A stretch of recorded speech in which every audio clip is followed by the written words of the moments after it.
Matt Griggs, a fifth-generation Tennessee farmer who miraculously survived a near-fatal combine accident. His recovery went viral on social media, and he turned that moment into a mission, showing the world the grit of farm life while championing cover crops, soil health, and resilience in American agriculture. Griggs Farms is a fifth-generation pig farming operation based in Humboldt, Tennessee. We're here with Matt and Kelly Griggs today. Matt and Kelly, welcome to the show. Glad to be here, Mark. So what have you guys got in the ground this season? We got four principal crops, winter wheat, which we've already harvested, and then in addition, we've also got about 500 acres each of cotton, corn, and soybeans. Okay, so that's a total of about how many acres?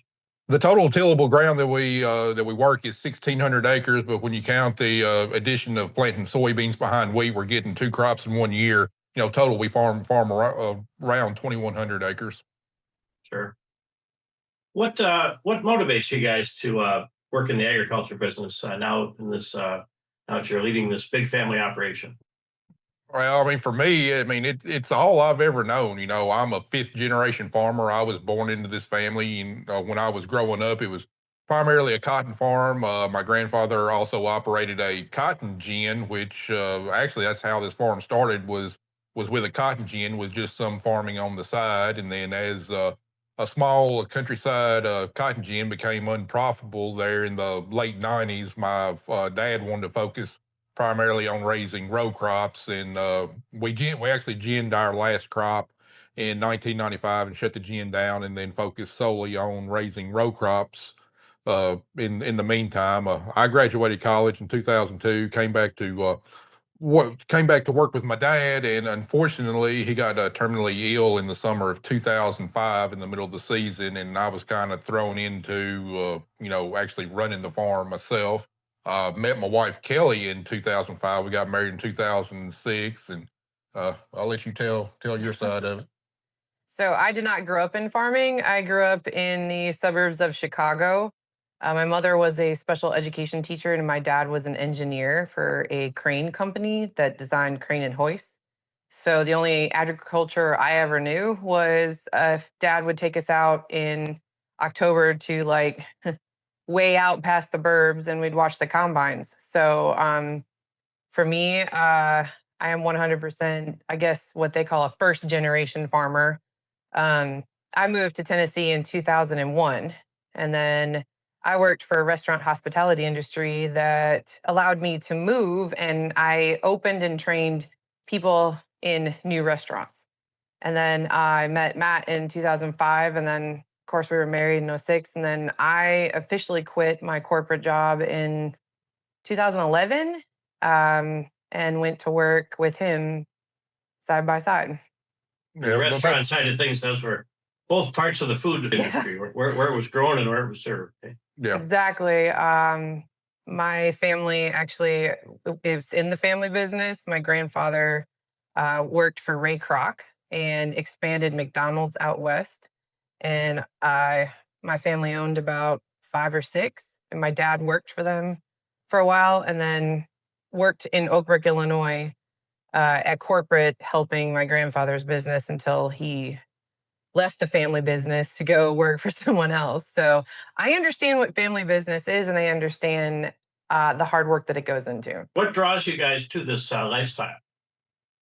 For me, it's I have a real passion for growing things. I have a passion for the science behind growing crops. I have a passion for finding a better way to farm, a more sustainable way to farm. I'm really interested in soil and soil health, and rehabilitating our number one natural resource, and then producing high yielding quality crops at a lower cost while minimizing our impact on the environment and actually enhancing the environment is one of my big passions.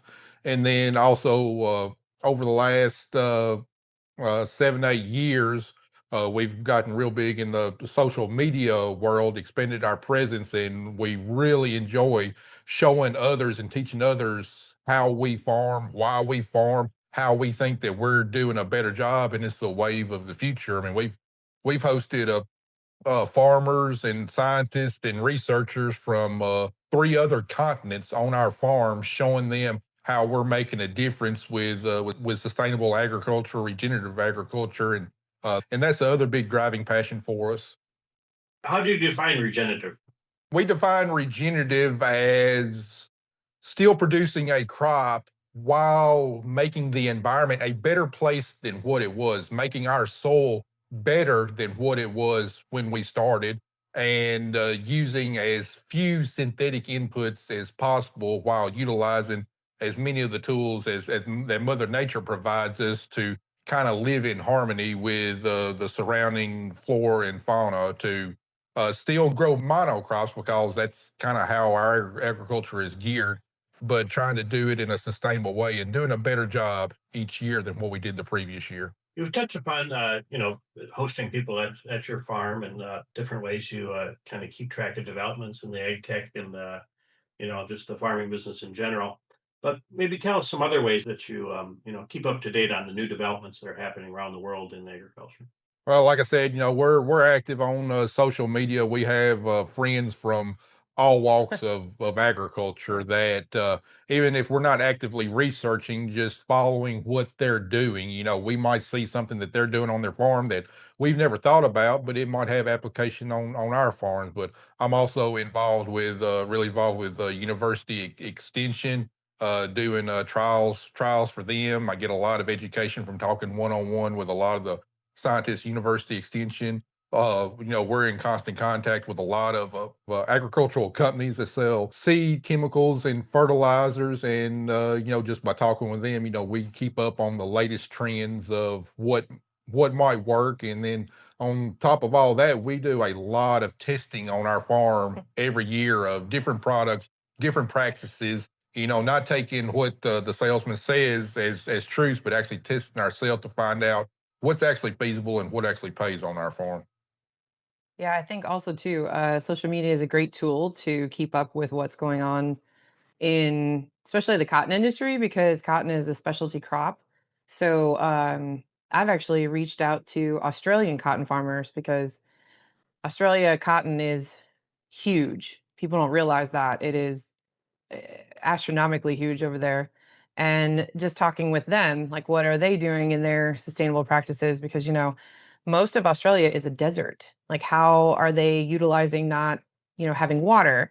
And now they're starting to look at what we're doing. Well, cover crops are saving water. You guys aren't irrigating. And a bunch of them are now coming over here and wanting to visit our farm and say, well, we want to see what you're doing. Maybe we could take that back to Australia. So we never would have known that these people existed without social media.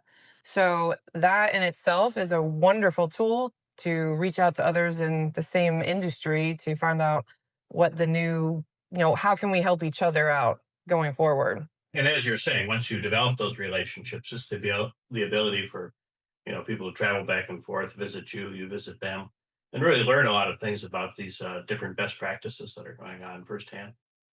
Yeah, I mean, I think social media, if used correctly, it's the ultimate networking tool. It's far better than any other networking tool. Going to conferences and seminars and everything else because at your fingertips, you got access to people from all across the world that could provide you with information or help, or you could help them in return. Absolutely. You mentioned that cotton's a big crop of yours. Are there any specific things you can point to, over recent history of new developments in the cotton growing side of things? I mean, as far as new developments, I guess probably the biggest thing that is going on right now is trying to get all of American cotton classified as a sustainable fiber to better compete on the world market because, a lot of your clothing manufacturers, their customers, they want a connection to the farm. They want to know that the products that they're buying are produced in a sustainable way. And I mean, that's right up our alley. So, we've been very involved in the Cotton Trust Protocol, which started, I don't know, about 4 years ago, trying to get producers to certify their sustainable practices, lower fertilizer use, lower water use, lower chemical use. and utilizing cover crops and all that sort of stuff to be able to classify the whole American cotton industry as a whole as sustainable. And hopefully down the future, if they're successful, hopefully will lead us to a better price for our cotton, because I mean we are adding value to the cotton that these manufacturers want. As you pointed out, both your interaction with the international markets and utilizing, what you produce in the international markets. How do things like, different policies and trade type issues affect you guys? I think everything affects us regardless. And Yeah. I mean that's kind of a loaded question. I mean, we closely follow politics that's going on. Uh, President Trump has been in office what 7 months. 7, 8 months now, and I'd say so far his policies haven't really affected us as far as the tariffs, the trade wars. I think at some point, a little bit down the road, they will, but it's not in an immediate response to the tariffs. But I mean, right now we're seeing severely depressed commodity prices, especially corn. Tariffs is playing some part of that because countries aren't importing near as much corn as what they have. That's not all due to tariffs. A lot of it's due to South America has produced record crops for the last few years. And it's cheaper for these countries to buy corn from South America, regardless of what the tariffs are. It costs less to ship the crop from South America to, say, China. Here in the U.S., especially through the Midwest, that really determines a lot of the corn prices.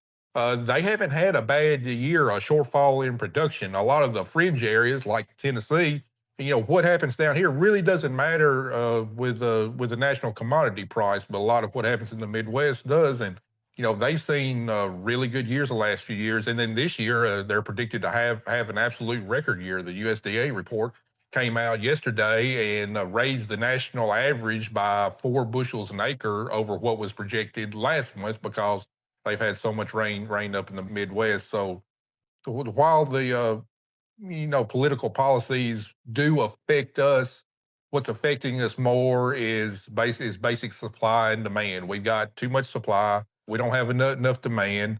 Inflation that began during COVID has not gone away, and we're having to pay these elevated prices for our inputs. Our seed, our fertilizer, chemical, our parts prices are absolutely insane.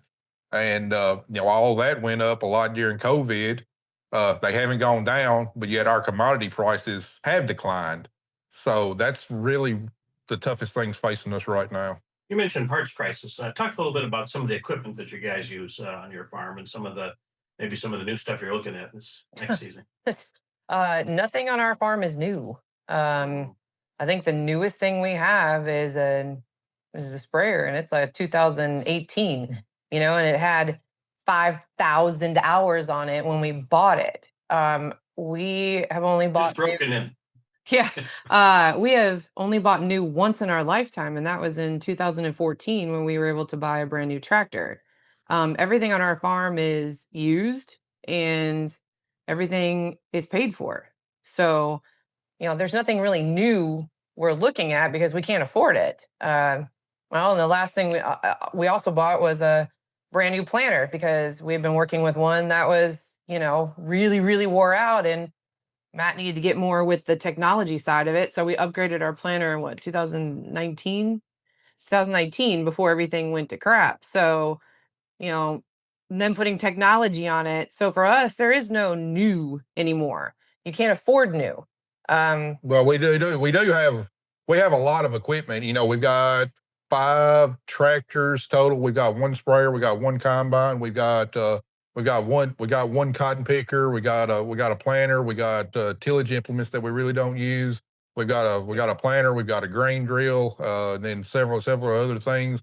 Problem is that most of our equipment, outside of the sprayer and the tractors, every other piece of equipment is only used for 1 to 2 weeks out of the year. Right. And we have to sink hundreds of thousands of dollars into one piece of equipment that we only use 2 weeks, 2 weeks out of the year. And then you got to store it and keep track of it for the other 50. Yeah, we Yeah. we got to store it, and then you'd be surprised. We only use it for 2 weeks out of the year, but you'd be surprised how much work we have to do to that piece of equipment to get it ready to go for the next year. It's just it's absolutely insane all the equipment that we have to do our job. You know, you look at a lot of factories, you know, they invest a couple $100,000 in a piece of equipment. Well, it's working for them 52 weeks out of the year. And normally equipment that is used regularly will last longer than equipment that's only used periodically. You know, equipment sitting up is hard on the equipment. You know, bearings go down, you know, all that kind of stuff. And then you look at the replacement cost of equipment, you know, to get a brand new tractor now, you're looking at $400,000 to $500,000. Combine, 700,000 to $1 million. A cotton picker is over $1 million, and you can only $1.8 million. and you can only do one thing with a cotton picker, and that's harvest cotton. So it's an in the things we face with equipment in our industry, I don't think is faced in any other industry in the world. No, they're very good points, and you know, as the farm show circuit is heating up right now, you know, there's a lot of guys out there trying to sell equipment, and I'm sure that you guys are not the only farmers that are having some indigestion, so to speak, about some of the prices and things like that. Uh, Yeah, pretty much all of our equipment, like Kelly said, is either bought secondhand or third hand. There's no way we can sink $500,000 into a tractor and then the first year it depreciates $200,000. You know, we can't do that. And this is on a large scale too. You know, talking to everybody else, no one is buying anything. Everything is sitting. And then what the problem is going to be is when the prices do drop, manufacturers have already cut back. So when people actually need new equipment, then there won't be any, because the fact that we haven't bought anything in 2 years, you know, these factories are going to say, well, that's why they're laying off people, because no one is buying anything. So then what's going to happen? Then we're going to have a shortage. It's a no-win situation at all. And even looking towards the future, we have to keep our equipment that we have and, you know, kind of suck it up and pay the prices to keep it running, because we just can't afford to buy new or new used. understand. What if you know, different developments in you know, weather technologies and predictions of weather, you know, tracking things like that? How has the weather been affecting you over the last couple of years in your operation? Well, Bad. we've been severely impacted by the weather the last 4 years. 3 out of the last 4 years, and this is the first time this has ever happened in my career, but 3 out of the last 4 years, we have had at least one crop, if not multiple crops, severely affected by drought.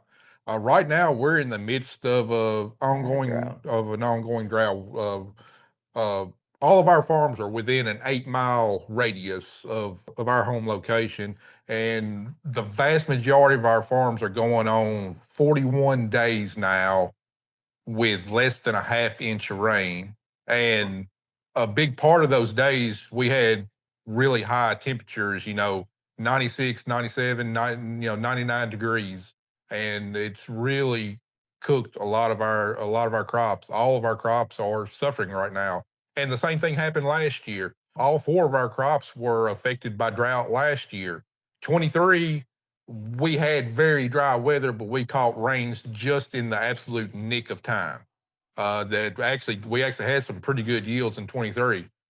22, our corn crop was the worst corn crop we ever made. It was absolutely devastated by drought, but the drought happened earlier in the year, and our later maturing crops, our soybeans and our cotton, actually did really good that year because we caught rains later on. So last 4 years has been, you know, we've experienced drought in the past, but it's generally a 1 year deal that we had a good year the next year. But 3 out of the last 4 years is been really tough here in West Tennessee. With some of those weather challenges, does this motivate you to you know, think about any types of different changes you might want to make in some future years, different plantings, things like that? I mean, I've thrown that around in my mind a lot. You know, what can we do differently? But the big thing is going with regenerative agriculture, soil health, trying to build up our soils. I started that over 10 years ago, and that's the main goal, is to help protect us when we get in situations like we're facing now. And it has helped, but it's not an immediate solution. I mean, our soils were degraded over hundreds of years. I'm not going to rebuild them back in 10 years. It's a multi-year process, and we're making gains every year. And in 2007, we had at that time what was the worst drought in 50 something years. I think we went 45 days without rain at about the same time frame as what we're facing drought this year. I had abysmal yields in 2007. Our crops now look a lot better than they did at the same point in 2007, and that's because of everything we've done with soil health and regenerative agriculture. However, we haven't drought proofed our ground yet. At some point in the future, we might, but we're not there yet because it's such a long term process. So, as far as maybe looking at alternative crops, for next year, and we're going to take some land out of winter wheat production. We're going to produce canola. Canola is in a pretty high demand for the sustainable aviation fuel industry. We're going to produce some canola, but as far as other alternative crops, we could grow other crops, but unfortunately, there's really not a market for alternative crops in our area. We can grow crops, but if there's not an infrastructure to handle those crops, there's really no point in growing those crops. No doubt. So this is a fifth generation farm. Look forward to the future. What do you see your family taking out in the future, and what are your thoughts and hopes about that? Well, we have 3 children, and the oldest is 28. She lives in Chattanooga and is a director for youth villages across the country for at-risk youth. So she is not coming back to the farm. The middle child is 23. He works in the auto industry. He has said it's a 50-50 chance, but he doesn't really think he will. And the youngest is 17, and he has no clue. So for us, if we don't have anybody to leave it to, that's okay. There are other alternatives to the family farm still thriving, and that is the person who takes over your farm does not have to be family. There are plenty of young adults out there who maybe come from families that, they got out of farming and they want to farm again, or their family is extremely toxic and they don't want to work for them. There's a lot of farms that I guess are our generation, and we're Generation X, so are giving other young adults opportunities to still be involved in a family farm, even though they're not family. More like raising a farm manager and then, not transitioning it to them, but them running the business, and we still technically own the farm. Well, what's to say that, farm doesn't get bigger? We have, 2 more gentlemen or a woman to come on, and they, their kids raise it. There's always an alternative to save the family farm. Unfortunately, I'm seeing a lot of them when I talk to them. They say the generational curse. It's because they feel that they have no choice.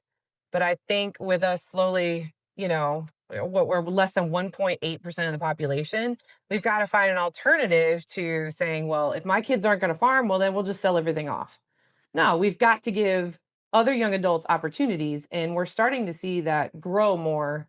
At least the people I've talked to, and I'm trying to figure out how we can make that happen. Our 3 kids don't work on the farm. Carter works in the summer, but we have a young man that works for us who's 24 and doesn't work with his family farm. What's to say that he doesn't run it into his, later years, and we can actually retire and watch somebody work for us. So for the future, we don't know. As you're saying, Kelly, it's a problem among many of your peers in the farming business as well. Yeah. It needs to be thought about and dealt with. Well, thank you guys. We really appreciate your time. We think it's great to hear about a thriving farm like yourselves and some of the challenges that you have to go through. And we wish you the best of luck as you move forward with Griggs Farms in the future. Well, thanks, Mark. I appreciate the opportunity for joining you today. Thank you.